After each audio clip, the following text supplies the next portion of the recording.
Indonesia, sebenarnya UMKM itu paling tahan dalam kondisi apapun, termasuk sekarang ini pandemi ya. Walaupun banyak yang terdampak, tapi tetap UMKM itu paling tahan. Nah, gimana caranya bertahan? Kita harus tetap kreatif dan inovatif setiap saat ya. Jadi kondisi pandemi ini pasti akan menciptakan peluang baru, akan menciptakan UMKM baru dan akan menggulung UMKM lama yang tidak mau berkreatif dan inovatif. Inovasi pangan di Indonesia sebetulnya sudah dilakukan sejak ratusan tahun yang lalu. Di Keraton Jogja sendiri tercatat ada ratusan, bahkan mungkin mendekati angka 1000 menu-menu baru dibuat oleh para kreator inovator pangan dari zaman-zaman sebelumnya. Di mana para inovator pada saat itu berpikir bagaimana caranya menciptakan makanan yang memiliki rasa baru yang akhirnya akan bisa disukai oleh sultan yang bertahta untuk disajikan kepada para tamu-tamunya. Inovasi ini mestinya tidak berhenti, di mana kita sudah lebih global. Indonesia harus mengambil panggung yang lebih luas bagi inovasi pangan dan untuk gastronomi di dunia. Melalui Pangan Fest ini bisa menjadi batu loncatan untuk kita bisa meraih panggung yang lebih besar bagi pangan dari Indonesia.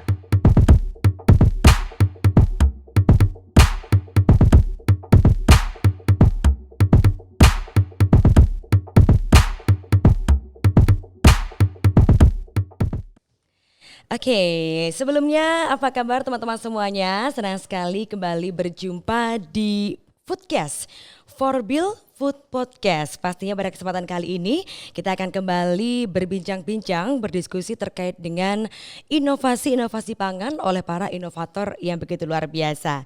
Building for the future now. Dan pastinya pada kesempatan kali ini kita ingin menyapa narasumber kita yang juga sudah jauh-jauh datang kemari untuk memperkenalkan salah satu inovasi pangan yang juga saya yakin mungkin beberapa di antara Anda sudah pernah mencicipi makanan khas dari Kulon Progo yang satu ini. Sudah pernah dengar geblek? Nah, ini dia salah satu inovasi pangan dan juga tentunya menjadi salah satu ciri khas makanan tradisional dari Kabupaten Kulon Progo, Yogyakarta. Saya mau menyapa terlebih dahulu di kesempatan kali ini tidak sendirian karena sudah bersama dengan saya ada Bapak Supriyadi. Bapak sehat? Alhamdulillah sehat. Alhamdulillah sehat Pak Supriyadi. Jauh ya Pak ya dari Kulon Progo ke sini ya? Lumayan 30-an kilo lah. 30-an kilo lumayan. Baik, ya. Bapak ini betul ya Pak ya dari Kulon Progo? Ya, saya Kulon Progo. Dari Kulon Progo. Di mana Bapak Kulon Progonya? Kulon Progonya tepatnya di Kecamatan Kalibawang, daerah Banjararum. Jadi Kulon Progo paling utara itu kecamatannya. Oke, Kecamatan Kalibawang ya Pak ya, Ya, Kalibawang. Baiklah, luar biasa. Tapi memang kalau kita sering main ke Kulon Progo, makanan khasnya adalah geblek ya Pak ya. Tapi sekali. Biasanya kalau kita menikmati geblek kan memang langsung di tempatnya. Ya. Nah ini sepertinya ada yang berbeda dari geblek yang diinovasikan oleh Pak Supriyadi. Bapak sebelum kita ngobrol lebih lanjut, ini Pati Murni Andani ini adalah perusahaan atau mungkin yang memproduksi geblek ini Pak atau bagaimana? Ya itu izin legalnya. Kami sebut perusahaan walaupun belum besar. Itu yang legalnya untuk memproduksi geblek ini. Karena produk saya kan nggak cuma geblek, jadi ada beberapa, ada cireng, ada singkong keju, dan ada juga tepung-tepungan. Tapi karena ini konsepnya geblek, saya gebleknya dulu. Oh baik, jadi geblek apa namanya nih Pak, Mr. Telo ya. Mr. Telo geblek ini ada di bawah Pati Murni Andani ya Pak yang juga memproduksi berbagai macam makanan yang lainnya. Oke. Gebleknya itu brandnya Mr. Telo gitu. Brandnya Mr. Telo tapi produknya geblek ya Pak ya. Oke, baiklah. Ini Pak kalau saya melihat dari sekilas yang Mr. Telo geblek ini sepertinya bisa dijadikan oleh-oleh ya Pak ya? Ya memang segmen kami adalah oleh-oleh. Kenapa kok saya kemas seperti ini? Ada yang frozen, ada yang pouch, ada yang box. Itu adalah pilihan oleh-oleh. Memang karena penjualan kami kan di pusat oleh-oleh, ada di bandara juga. Yang untuk kemasan pouch itu ada di bandara dan di toko retail di Jogja. Baiklah. Kalau seperti yang saya bilang tadi Pak Supriyadi, biasanya kan memang kalau kita menikmati geblek itu langsung digoreng di tempatnya, terus dimakan di lokasi dan bawa pulang ya Pak ya. Nah ini sudah berapa lama Pak Supriyadi menginovasikan geblek yang ternyata bisa dikemas dan di take away ya kalau kita boleh bilang ya Pak ya. Ini sudah berapa lama Pak? Ini sejak 2015 saya melakukan ini. 2015, berarti sudah jalan tahun ke-6 ya Pak ya? Ini tahun ke-6. Oke, tahun ke-6. Awalnya pripun bagaimana Pak Supriyadi? Kok akhirnya dari kalau kita tahu memang geblek itu kan khas Kulon Progo, kok akhirnya punya inovasi untuk dibuat frozen berarti ya Pak ya? Iya. Dibuat frozen kemudian ini kemasan apa Pak kita sebut? Kemasan pouch namanya. Kemasan pouch. Oke. Ini tahan harus di suhu dingin atau di suhu ruangan bisa Pak? Suhu ruangan yang baik itu bisa 1 bulan sebenarnya, bahkan sampai 2 bulan kalau AC-nya bagus. Oh, oke. Nah, di dalamnya kan kita perlakukan sebenarnya mirip dengan yang frozen, tapi sudah kita keringkan. Maksudnya keringkan tidak basah karena air gitu. Oke, baik. Artinya Pak, ini kan ada produknya itu kan geblek ya Pak ya. Jenis-jenisnya yang diproduksi apa saja Pak? Mungkin ada yang frozen, ada yang kemasan pouch, lalu ini yang apa lagi seperti itu Pak? Ya, oke, saya cerita dulu dari 2015 ya. Awalnya kan sebelumnya itu kan 2006 saya memproduksi tepung singkong. Oke. Padi namanya, yang padi tersebut kan merupakan bahan baku dari geblek. Ya. Nah, di Kulon Progo itu kan sangat banyak sekali produsen geblek, Betul. tapi belum ada yang mengemas secara lebih higienis seperti ini dan bisa untuk oleh-oleh yang waktunya butuh lama untuk membawa ke tempat daerah mereka masing-masing. Nah, 2015 itu saya melakukan riset dan 2016 saya produksi massal untuk yang kemasan yang pertama seperti ini, yang frozen. Nah, seiring berkembangnya waktu, saya tambah dengan model kemasan yang box, itu yang paket ekonomis, istilahnya kan kayak curah gitu. Nah, kemudian paket yang kemasan pouch itu karena permintaan tempat oleh-oleh yang istilahnya lebih high class gitu, harganya lebih mahal, kayak di bandara dan tempat-tempat yang semacam itu. Ya begitulah. Jadi ini mengikuti kemauan pasar saja bentuk kemasan itu. Isinya sama saja dan kami pembeda dari yang lainnya, produsen geblek kan banyak. Nah, kami memasukkan ikan di dalam setiap rasa ini. Ada udang, ada tenggiri, ada tuna dan original itu sendiri. Ya, jadi semacam pempek lah, tapi kadar ikannya lebih sedikit. Karena kita masih konsepnya tradisional dan dituntut harus murah karena namanya geblek kan harus murah gitu loh. Iya, oke Pak. Tapi menarik Pak tadi karena saya juga selama ini doyan geblek ya Pak ya, suka jajan geblek. Tapi ini ternyata mengandung ada ikannya Pak ini. Iya, ada ikan 30% saja. Berarti lebih gurih rasanya ya Pak ya. Baik. Tapi Pak awalnya dulu memang akhirnya terbesit sendiri untuk mengemas geblek dengan packaging yang berbeda, yang lebih premium seperti ini, atau karena banyak permintaan, wah pengen dibawa oleh-oleh nih, bagaimana Pak dulu Pak? Ya itu karena segmen kita karena oleh-oleh, jadi otomatis kan kita harus membuat kemasan itu yang pantas dan ya tidak mengecewakan untuk para pembeli yang untuk oleh-oleh itu.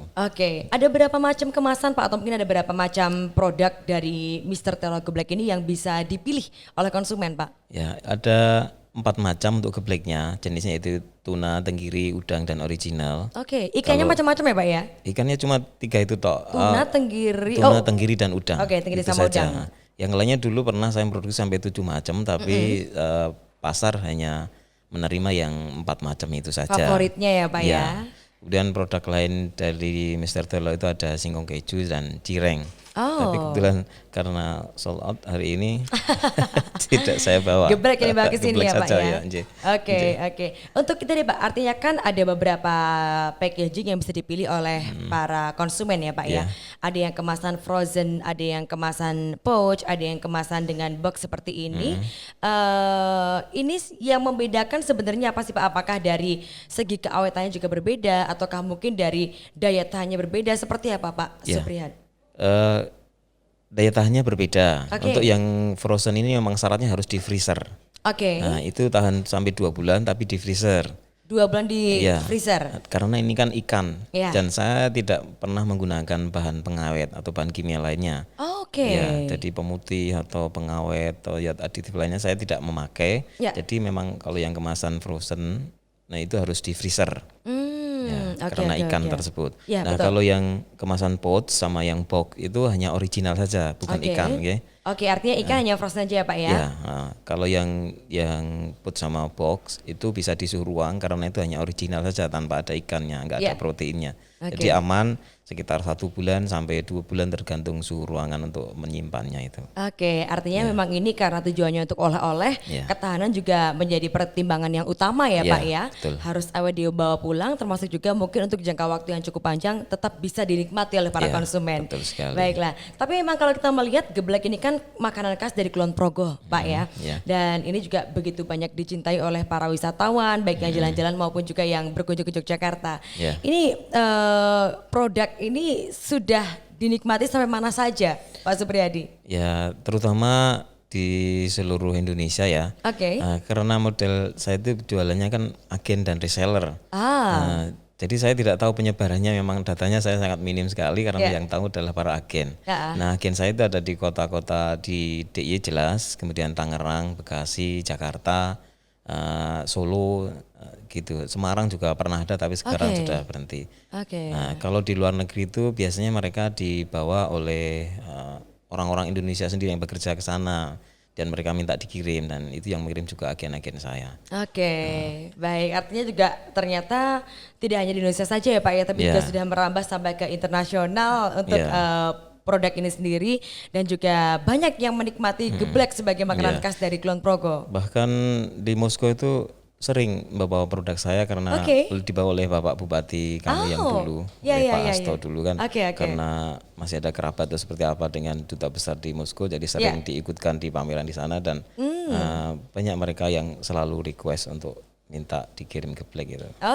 Baiklah. Artinya juga ternyata banyak yang menikmati geblek ini ya Pak ya, tapi emang rasanya memang begitu istimewa ya Pak ya. Memang dengan, apalagi saya belum pernah cicip nih Pak, yang dicampur dengan ikan, ini kan inovasi baru yang dikombinasikan. Biasanya mungkin kalau siomay itu memang sudah sering dikombinasikan dengan ikan, tapi kalau misalnya geblek ini kan baru belum, saya rasa baru pertama kali ya Pak ya, atau iya betul ya Pak ya. Jarang saya menemukan geblek yang dicampur dengan inovasi tambahan ikan. Lebih gurih rasanya pastinya. Nanti bisa dicoba setelah ini kita goreng. Siap Pak, nanti digoreng ya Pak ya. Sebenarnya keistimewaan sendiri dari geblek itu adalah rasa yang sederhana itu saja.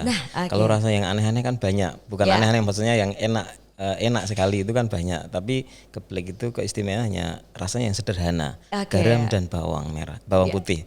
Nah itu saja, jadinya kombinasi itu dari pati dan bawang sama garam itu kan sederhana sekali, simpel. Tapi gurihnya nampol di lidah Pak ya.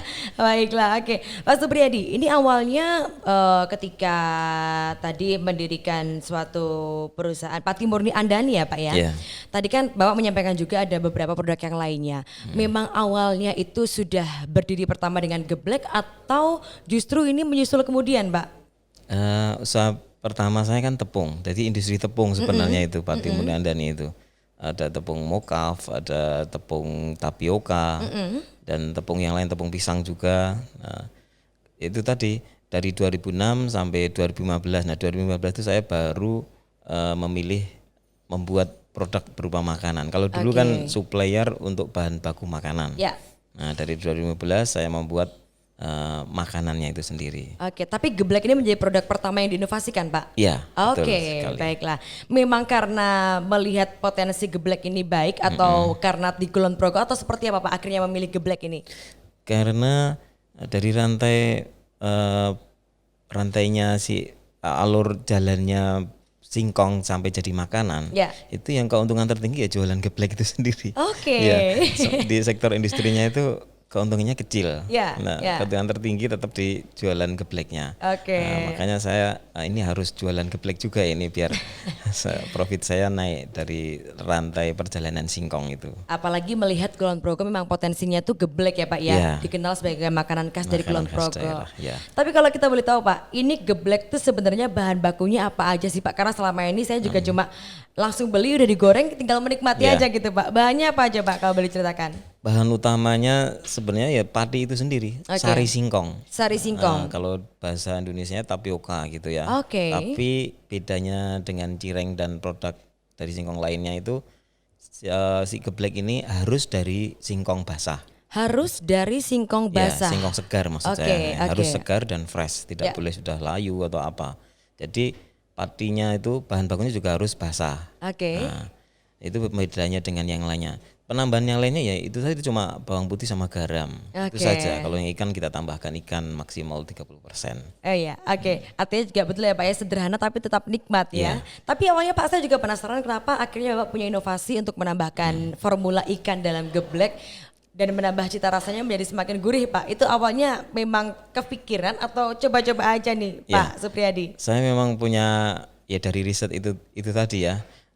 Anak-anak muda itu kan senang yang makanan yang enak. Ya. Nah, kalau gurih itu mereka mungkin kurang suka sebagian besar ya. Ya. Mereka suka yang rasanya itu gimana gitu.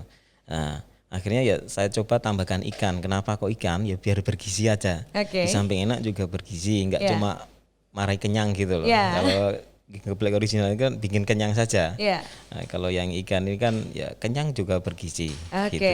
Itu target saya. Kenyang dan bergizi ya Pak Iya. ya. Baik, tapi luar biasa sekali ternyata Pak Supriyadi bisa kalau kita boleh bilang mengangkat geblek ini ya Pak ya untuk dikenal lebih banyak orang dan juga bahkan tadi saya sangat ini Pak luar biasa ketika mendengar ternyata sampai ke Moskow ikut pameran juga geblek khas dari Kulon Progo sampai ke luar negeri itu kan menjadi suatu kebanggaan tersendiri ya Pak ya bagi industri pariwisata di Yogyakarta. Nah ini kalau kami juga boleh tahu Pak Supriyadi untuk produksinya sendiri geblek ini artinya tepungnya tadi juga produksi sendiri ya Pak ya, tepungnya produksi sendiri kemudian diolah sendiri menjadi makanan ini. Nah untuk pengolahannya mungkin barangkali seperti apa Pak? Apakah mungkin juga melibatkan warga sekitar atau mungkin juga menggunakan inovasi-inovasi lainnya seperti apa boleh diceritakan Pak? Ya. Sejak 2006 itu memang saya produksi tepung itu sudah menyerap tenaga kerja kanan kiri rumah lah, Oke. atau RT satu kampung. Kemudian saya juga menggunakan mesin.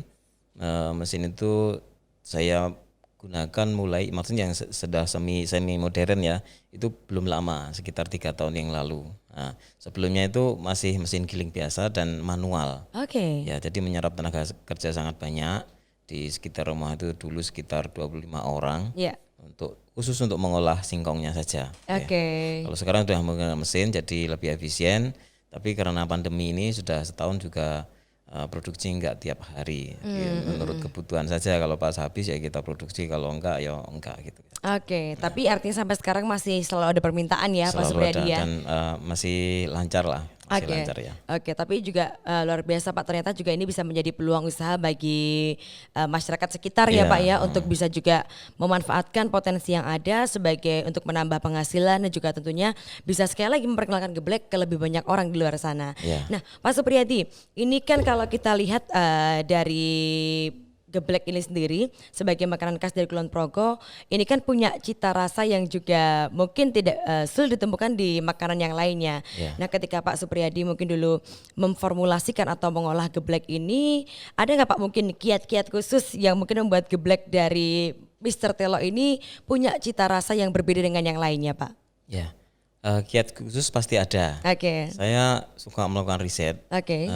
Dan akhir-akhir ini sudah 2 tahun saya dibantu tim nutrisi dari UNJ dan Oke. dari ITNJ juga untuk tim teknisnya, permesinan dan sebagainya. Mereka para dosen Ya. S2 dan ini S3 kayaknya. Mereka membantu saya dengan program-program mereka. Oke. Nah, itu mereka yang membantu merealisasikan gimana caranya produk saya itu menjadi berbeda dari yang lainnya. Oke, Perbedaan baik. utama selain karena rasa ikannya juga punya tekstur yang lebih empuk, lebih lembut dari yang lainnya. Ya, ya, ya, ya. Jadi setelah matang itu bisa tahan empuk lebih lama daripada yang lainnya. Kalau kebanyakan geblek itu kan kalau sudah dingin keras, Ya. susah sekali dimakan. Kalau punya saya ini teksturnya lebih lembut, lebih Ya. empuk. Oke, oke. Artinya juga ternyata sudah dilakukan riset terlebih dahulu ya Pak ya untuk Iya. akhirnya bisa menghasilkan produk geblek Mr. Telo yang berbeda dengan Iya. geblek yang lainnya. Betul. Sejauh ini Pak, mungkin bagaimana? Artinya kan ketika berbicara geblek itu banyak juga yang menjual produk geblek di Kulon Progo terutama. Kemudian juga banyak yang memiliki produk-produk mungkin meskipun tidak di frozen tapi juga bisa dibawa pulang gitu ya Pak ya. Iya. Pemasarannya seperti apa Pak Supriyadi? Akhirnya kan kalau tadi saya sekali lagi kembali akhirnya bisa sampai ke luar negeri kemudian juga di seluruh Indonesia pun juga banyak yang bisa menikmati. Pemasarannya bisa diceritakan Pak bagaimana awalnya hingga akhirnya sekarang bisa dikenal banyak orang? Ya, awal pertama saya memang model penjualannya menggunakan agen dan reseller. Oke. Nah, agen reseller ini menggunakan jaringan-jaringan yang saya punya. Nah, itu awalnya di situ. Kemudian berikutnya pemerintah daerah itu mereka suka dengan apa yang saya lakukan. Ya. Terutama pemerintah daerah Kulon Progo ya.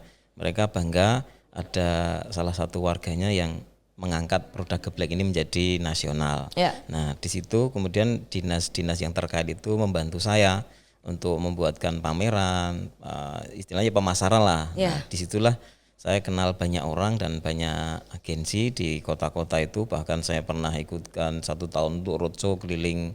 Jadi dengan dinas pariwisata untuk roadshow keliling ke daerah-daerah sekitar Jogja, Jawa Tengah, dan sampai Jakarta juga. Oke.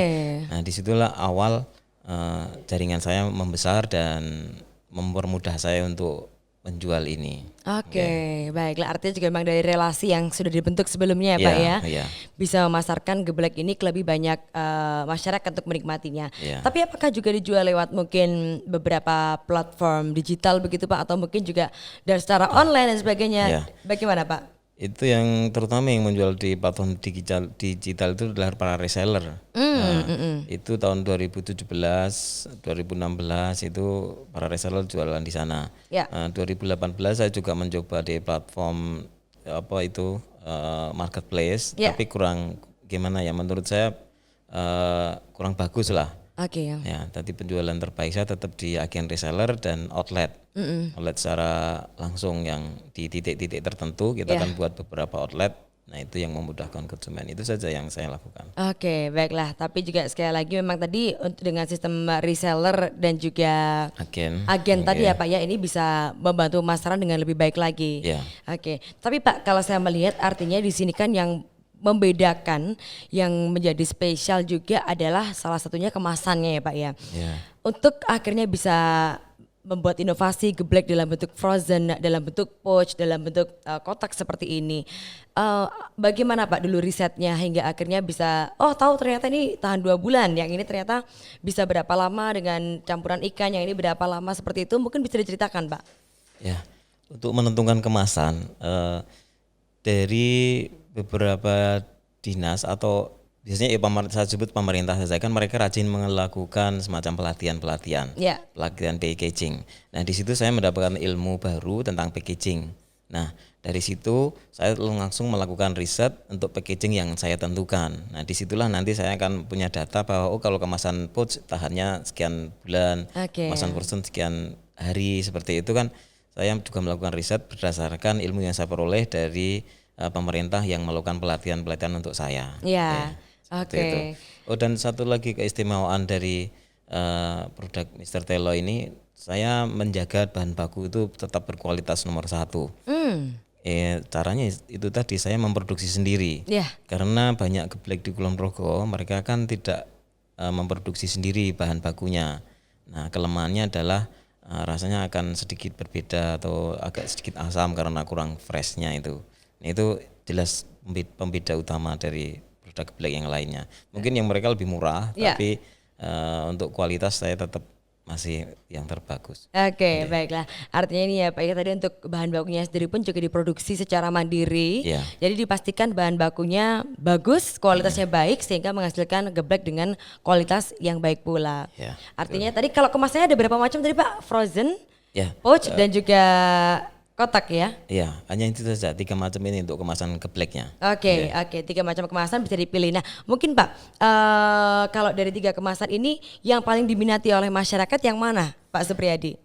Yang paling diminati yang ini, kemasan frozen ini, karena ini hitung-hitungnya lebih murah. Oke. Ya, lebih murah karena kemasannya plastik toh, Ya. plastik biasa, dan bahannya juga murah, jadi lebih diminati. Kalau yang lainnya yang seperti box itu masih kalah lah dengan yang kemasan seperti ini. Oke. Dan kemasan pouch itu karena mahal, memang segmennya di segmen yang lain, jadi agak menengah gitu. Di satu lagi yang untuk outlet itu kemasan curah, itu kiloan, nggak saya bawa karena Oke. itu berat. Ya, kiloan tadi ya Pak ya belinya Pak yang curah tapi tadi. kemasannya per 5 kilo tadi khusus untuk agen yang menjual gorengan. Oke. Jadi memang untuk dijual dinikmati dalam bentuk sudah matang begitu ya Pak ya. Oke, baiklah. Tadi ada 3 macam kemasan, ada 3 macam pilihan dari geblek Mr. Telo ini. Tapi menarik sekali Pak bahwa ternyata juga selain tadi oleh agen reseller juga dititipkan di beberapa titik-titik untuk oleh-oleh ya Pak ya. Betul. Di bandara juga ada, apalagi sekarang untuk bandara di Kulon Progo ya Pak ya, ini menjadi salah satu makanan khas dari Kulon Progo yang bisa dijadikan oleh-oleh. Kalau boleh tahu Bapak berapa dibanderol harganya ini Pak?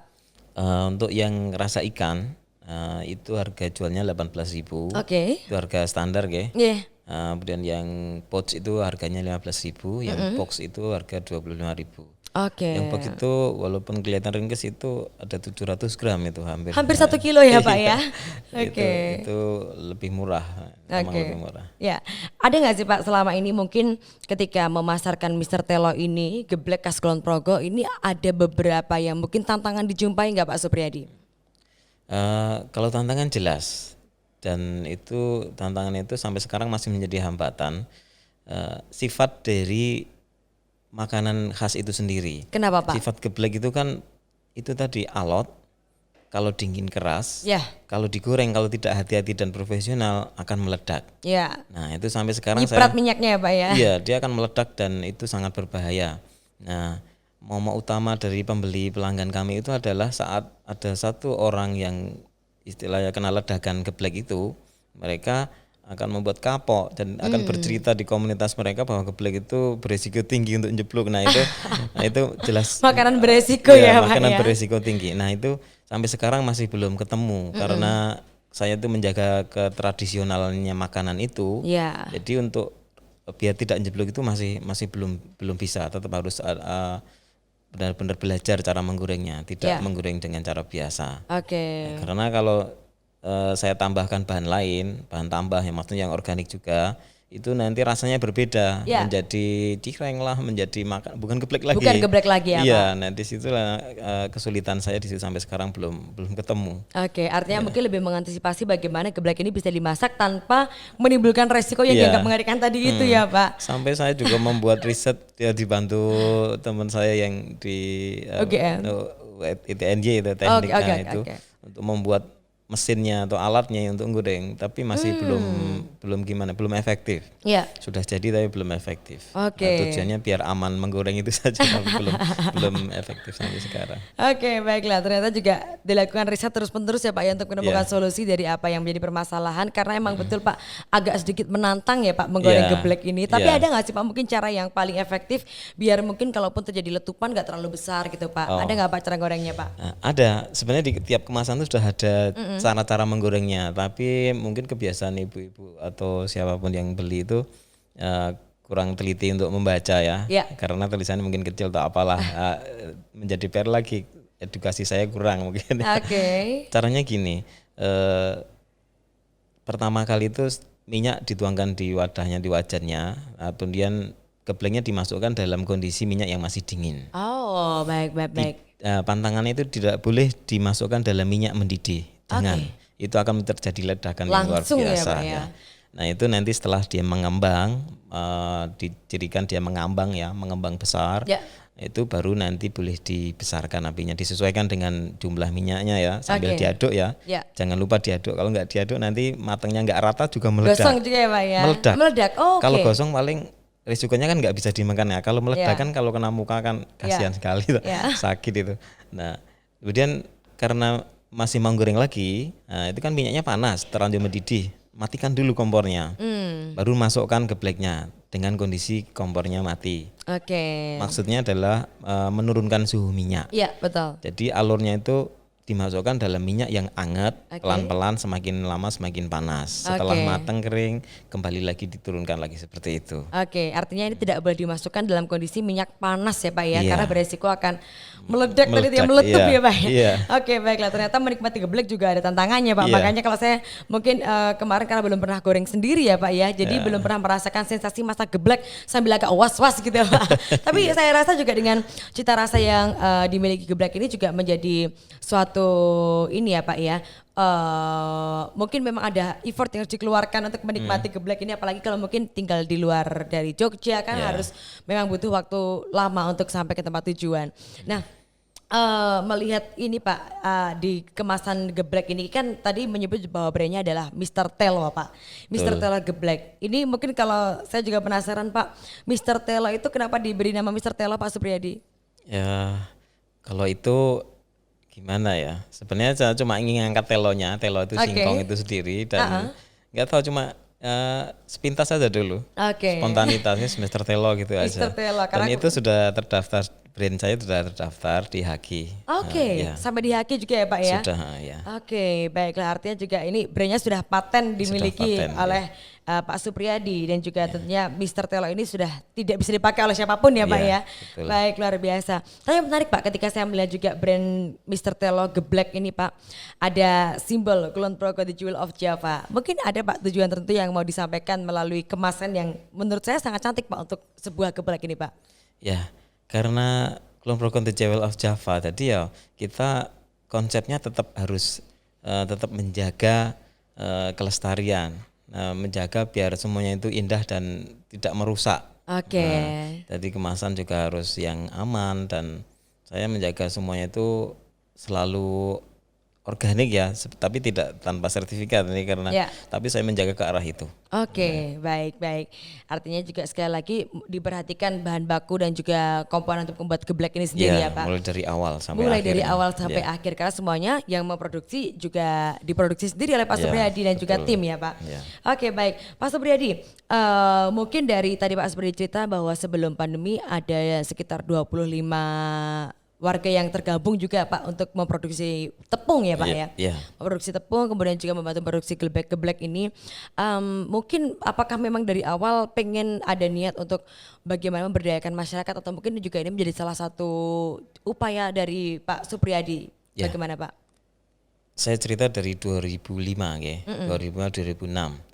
Saya itu sebenarnya tidak ingin membuat usaha ini sebenarnya. Saya waktu itu masih peternak sapi, sapi saya ada beberapa dan membutuhkan pakan. Nah, dari situ saya melihat petani singkong di daerah saya itu tidak panen, maksudnya tidak mau memanen singkongnya karena sangat murah waktu itu Rp200 per kilogram, sangat murah sekali dan mereka nggak mau nyabutnya karena untuk biaya nyabut saja nggak cukup untuk dijualkan singkongnya itu. Nah di situ saya prihatin. Terus membuat berpikirlah saya tersentuh untuk gimana atau caranya biar singkong ini laku. Akhirnya saya beli mesin dengan waktu itu saya tidak punya uang dan minjam uang dari saudara saya untuk beli mesin giling singkong. Nah target saya bukan untuk membuat produk ini, tapi target saya adalah agar singkong mereka itu dipanen dan petani punya hasil dan saya juga punya ampas singkongnya untuk pakan ternak saya sendiri. Nah di situ ternyata ada hasil sampingan. Waktu itu saya sebut sampingan ya. Dari tepungnya itu sendiri. Nah, sampai banyak. Nah, saya juga bingung ini untuk apa sih tepungnya ini ternyata. Nah, saya cari-cari informasi ternyata itu adalah bahan baku geblek. Jadi waktu itu saya tidak tahu geblek juga. Bahkan belum tahu ya Pak kalau itu bisa jadi bahan baku geblek ya Pak saya tidak tahu waktu itu. Karena itu ternyata setelah saya tawarkan ke pedagang geblek, nah ternyata dari tepungnya itu sendiri malah justru nilai ekonomi paling tinggi. Nah disitulah awalnya kemudian saya tidak lagi peternak sapi tapi saya malah membuat tepung tapioka. 2005 tadi ya Pak ya? Nah, mulai dari waktu itu masih 100 kilo, 50 kilo per hari dengan satu orang karyawan. Dan akhirnya orang karyawan Pak? Iya, dan akhirnya berkembang terus dari tahun ke tahun semakin banyak dan semakin besar dan sekitar 3 tahun setelah itu, sekitar 2008-2009 itu sudah sekitar 1 ton per hari untuk mengolahnya itu. Dan singkong langsung naik harganya. Sampai 2.000 bahkan sampai 3.000 di tingkat industri di tempat saya itu. Sampai sekarang juga sekarang murah lagi karena pandemi. Sebelum pandemi mahal semua sekali. Semua terdampak ya Pak ya. Dan saya juga ikut senang karena jadi singkong di Kulon Progo habis. Itu cuma bertahan 2 tahun singkong Kulon Progo habis, sampai Gunung Kidul juga habis dan terpaksa tahun keempat saya ngambil singkong dari luar daerah di Banjarnegara, di Wonosobo dan Magelang itu. Sampai sekarang mungkin masih mengambil singkong dari luar juga Pak, atau Iya. sebisa mungkin manfaatkan dari lokal? Iya, masih dari luar. Oke, Ya, oke. karena lokal tidak mencukupi lagi. Ya. Oke. Oke, artinya juga dari singkong bisa menjadi olahan makanan yang begitu nikmat ya Pak ya, Iya. apalagi dikemas dengan kemasan yang begitu cantik, semakin menambah nilai dari geblek sebagai makanan khas Kulon Progo itu Iya, sendiri. betul sekali. Kalau boleh kita bilang kan dia merupakan salah satu UMKM ya Pak ya, Iya. tapi juga jangan salah karena sekali lagi tadi sudah diceritakan bahkan sampai ke luar negeri pun bisa menikmati hasil olahan dari singkong yang kita sebut dengan geblek ini. Nah Pak Supriyadi, mungkin menurut Pak Supriyadi 10 atau 15 tahun ke depan ini bagaimana Pak peluang UMKM di Yogyakarta mungkin atau di Indonesia? Ya, saya masih tetap optimis dengan UMKM. Siapa mereka? Itu adalah mereka yang memang fokus di bidang makanan yang basicnya adalah sehat ya, Oke. makanan sehat. Selama orang itu atau UMKM itu masih fokus pada produk yang berbasic sehat, Iya. itu insya Allah ke depan tetap akan semakin besar karena Oke. pola hidup sekarang kan polanya harus sehat ya, Ya. semuanya healthy lah, pokoknya komponennya ke situ, arahnya ke situ. Oke. Saya tetap optimis dan walaupun banyak sekali ya UMKM ya, tapi kan itu tadi hanya orang-orang tertentu, UMKM tertentu yang memang dia akan mampu bertahan dengan Iya. basic healthy tersebut. Oke, dan juga pastinya masing-masing punya keunikan ya Pak ya, Iya. termasuk juga bagaimana tadi tetap menggunakan bahan baku yang sehat. Jadi masyarakat juga tidak khawatir mengkonsumsinya, apalagi Betul. kita tahu kondisi sekarang di tengah pandemi semua pengen sehat ya Pak ya. Iya. Ini bisa jadi salah satu juga mungkin inovasi untuk bisa menambah nilai nutrisi dari olahan geblek yang tadinya mungkin hanya tepung saja tapi bisa dikombinasikan ternyata dengan ikan yang menambah Iya, cita iya. rasanya. Oke, tapi luar biasa sekali ternyata Pak Supriyadi. Saya nggak nyangka kebetulan juga rumah saya dekat Kulon Progo, tapi belum pernah saya melihat ada inovasi geblek ikan ini ya Pak ya. Iya, Ini iya. memang baru pertama kali saya tahu ada inovasi seperti ini. Tapi Pak, memang dulu apakah awalnya ketika menciptakan inovasi geblek ini atau mungkin geblek ikan yang berbeda dari yang lainnya ini, ada mungkin Pak ada sesuatu inikah barangkali problemkah atau permasalahan latar belakangnya akhirnya Bapak memutuskan untuk menginovasikan geblek dengan kemasan seperti ini ditambah dengan ikan juga. Mungkin ada keprihatinan yang muncul di kala itu Pak atau seperti apa? Kalau keprihatinan tidak ada ya. Oke. Ini murni hanya saya ingin geblek itu ada gizinya tadi. Oke, Ya, oke. ada gizinya. Awalnya memang kendalanya ya bahan baku ikan itu sendiri memang harus yang terbaik. Di awal juga saat melakukan riset juga udah jualan itu banyak kendala di aroma ikan yang terlalu kuat atau Oke. yang nggak suka amis jadi agak ada bau-baunya ikan. Nah itu kan masih terkendala. Tapi Ya. sekarang seiring waktu pengalaman hasilnya ya seperti inilah. Oke, baiklah. Dan disukai oleh masyarakat. Iya, suka dukanya seperti apa Pak? Ya suka dukanya ya awal-awalnya model penjualan saya karena titip jual, nah itu rusak dan balik lagi gitu. Jadi Oke. seolah-olah kita produksinya tinggi misalkan 100 kilo per hari, ternyata senang tadi itu kita keluar kirim kemana-mana kan. Tapi karena titip jual waktu itu awal-awalnya ya yang balik 60%, 70% saya udah rugi tuh. Oh iya, Nah, Pak. Iya, Oke. itu sering. Akhirnya kan saya mengubah strategi bahwa penjualan itu sebisa mungkin cash. Kalau tidak ya tetap kita menggunakan agen reseller itu yang kita ada semacam perjanjiannya. Jadi tidak intinya saya tidak ingin barang itu kembali Oke. dalam keadaan rusak dan itu kesalahan dari para penjual. Oke, oke. Artinya juga ternyata setelah berjalan sekian beberapa lama ada beberapa hal yang perlu dievaluasi termasuk sistem penjualan tadi ya Pak Iya, ya. Proses betul. pemasarannya yang ternyata juga bagaimana caranya dua-duanya sama-sama untung kalau boleh dibilang ya Betul, Pak. iya. Oke, baik Pak. Tapi harapannya dari Pak Supriyadi sendiri seperti apa Pak? Mungkin untuk dunia UMKM ke depannya dan juga kita melihat bandara kini ada di Kulon Progo. Kemudian juga kalau kita melihat dari Badan Otoritas sendiri sudah begitu menggemparkan bedah menoreh ya Pak ya yang menjadi saya rasa ini menjadi angin segar untuk industri kreatif maupun juga industri makanan di kawasan Kulon Progo. Ada mungkin Pak harapan yang menjadi wah sepertinya ada yang bisa dikembangkan dari adanya potensi tersebut. Ya, harapan saya masih seputar pemikiran UMKM ya. Jadi produsen makanan lokal salah satunya saya itu idealnya kalau di Kulon Progo ya ada pusat oleh-olehnya yang khusus menampung produk lokal yang unggulan. Oke. Saya bilang unggulan karena biar tidak mengecewakan orang-orang yang di luar Jogja. Heeh. Nah itu idealnya memang itu dipermudah dan dibuat sebanyak-banyaknya titik-titik oleh-oleh Oke. untuk yang menampung produk-produk UMKM. Iya. Nah, walaupun di bandara itu sudah ada dan saya juga termasuk yang berterima kasih sekali sudah dikasih kesempatan di sana dan tidak menyewa itu, Mbak. Iya. Jadi walaupun modelnya titip jual tapi tetap aman dan terkontrol. Iya. Nah, harapan kami ya titik-titik seperti itu dibuatlah sepanjang jalur Kulon Progo itu diperbanyak, yang mulai dari yang murah, sederhana, konsepnya nanti yang alami seperti itu. Saya sangat berharap seperti itu. Dan UMKM Kulon Progo ataupun Jogja yang lainnya juga nanti pasti akan senang sekali kalau ada fasilitas seperti itu. Oke, artinya supaya produk-produk lokal bisa semakin dikenal oleh orang di luar sana ya Pak ya. Dengan fasilitas mungkin seperti store yang bisa lebih dijangkau, kemudian juga lebih banyak titik yang bisa dijangkau oleh masyarakat untuk mendapatkan produk dari UMKM itu sendiri. Betul sekali. Oke, baik. Sejauh ini Pak mungkin biasanya dalam 1 bulan ini bisa memproduksi berapa banyak Pak, atau permintaannya berapa banyak? Ya, sebelum pandemi itu antara 150 sampai 250 kilo per hari. Nah, hitungnya saya kilo ya karena kemasannya kan banyak bermacam-macam. Karena 1 kilo bahan itu menjadi outputnya juga 1 kilo. Iya. Tapi semasa pandemi ini awal-awal itu memang ada ledakan permintaan.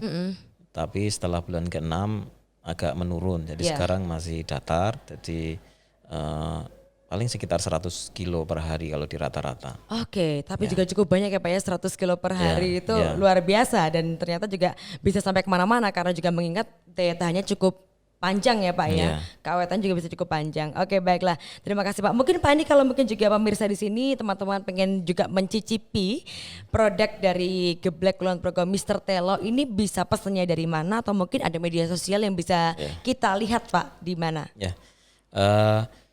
Sekarang zamannya sosmed ya. Nanti langsung saja cari di sosmednya itu Instagram, Facebook itu Mr. Telo. Mr. Telo. Ya, Mr. Telo edaan panjang ya, MISTR. Oke. TLO. Ya, Oke, Mr. Telo Mr. gitu. Telo. Nah, atau Mr. Telo titik Kulon Progo. Oke. Nah, itu di sana nanti ada informasi tempat penjualan, agen dan resellernya. Atau di www.mrtelo.com di websitenya. Oke. Ya. Kemudian kalau di Google nanti bisa search Mr. Telo gitu saja. Oke. Nanti akan ditemukan beberapa titik mungkin yang terdekat, entah agen, entah warung atau outlet. Nah itu atau mungkin justru malah di dapur produksi kami. Nanti silahkan dipilih. Oke, barangkali kalau mau ngintip ke dapur produksinya juga boleh nggak nih Pak kira-kira Pak? Mampir boleh ya? Boleh sekali. Di daerah Kalibawang tadi. Kami juga menerima untuk wisata edukasi itu seperti itu. Untuk pelatihan buat geblek ya, itu dipersilahkan. Biasanya anak-anak sekolah, mahasiswa itu mereka yang sering datang ke kami dan itu gratis. Saya tidak mengut biaya untuk paket-paket seperti itu. Oke, baik. Barangkali juga penasaran pengen tahu bagaimana bisa menggoreng geblek tanpa meledak-meledak tadi ya Pak ya. Nanti bisa belajar langsung ke Kalibawang. Oke, baik. Pak Supriyadi mungkin terakhir sebelum kita akhiri obrolan kita kali ini, dari Pak Supriyadi mungkin secara umum untuk UMKM di Indonesia atau mungkin juga untuk perkembangan kedepannya nanti melihat kondisi pandemi seperti ini dan juga melihat potensi yang dimiliki oleh Kulon Progo terutama melalui geblek, harapannya seperti apa Pak untuk mungkin juga para pejuang UMKM yang sedang memperjuangkan produknya semakin dikenal oleh banyak orang? Oke, untuk UMKM Indonesia sebenarnya UMKM itu paling tahan dalam kondisi apapun termasuk sekarang ini pandemi ya. Walaupun banyak yang terdampak tapi tetap UMKM itu paling tahan. Nah gimana caranya bertahan? Kita harus tetap kreatif dan inovatif setiap saat ya. Jadi kondisi pandemi ini pasti akan menciptakan peluang baru, akan menciptakan UMKM baru dan akan menggulung UMKM lama yang tidak mau berkreatif dan inovatif. Nah, di situ kuncinya adalah kreatif dan inovatif. Lihat saja sekitar Anda apa yang bisa menjadi peluang. Tidak perlu yang namanya bisnis itu kan tidak perlu terpaku dengan produk sebenarnya. Nah, tapi fokuslah pada bisnis itu sendiri agar bisnis kan tujuannya yang menguntungkan ya. Disitulah nanti saat para UMKM atau siapapun yang kreatif dan selalu berinovasi, nah itu akan bertahan lebih lama dan Oke. akan semakin besar tentunya. Oke, baik, terima kasih Pak Supriyadi. Artinya kuncinya adalah kreatif dan inovatif ya Pak Ya. ya. Melihat peluang yang ada dan juga dikembangkan menjadi lebih baik lagi. Betul. Baik, terima kasih banyak Pak Supriyadi untuk sharingnya kali ini. Dan mungkin besok kapan-kapan saya akan main ke Kalibawang ya Pak ya. Melihat Siap, langsung kami bagaimana tunggu. Mr. Telok Geblek ini bisa diproduksi dengan begitu luar biasa. Ya. Terima kasih Pak Supriyadi. Terima kasih. Sukses selalu dan juga sehat selalu. Kita berharap semoga produk khas dari Kulon Progo dari Indonesia ini bisa semakin dikenal oleh banyak orang di luar sana. Terima kasih Pak Supriyadi. Terima kasih kembali Mbak. Oke, baik, dan juga teman-teman semuanya, pastinya luar biasa sekali sharing kita kali ini. Pak Supriyadi dengan potensi yang dimiliki bisa mengembangkan produknya menjadi begitu inovasi yang luar biasa melalui Mr. Telo Geblek khas dari Kulon Progo yang bisa Anda bawa pulang dan juga Anda jadikan oleh-oleh. Langsung saja kalau penasaran, kepoin media sosialnya dan juga tentunya kalau Anda ingin mengenal kami lebih dekat di podcast kali ini bisa langsung Anda menyaksikan melalui YouTube maupun Instagram di Forbil Foodcast maupun di website di www.forbil.id. Dan juga terima kasih sekali lagi untuk kebersamaan kita kali ini. Sampai jumpa di edisi berikutnya. Bye bye.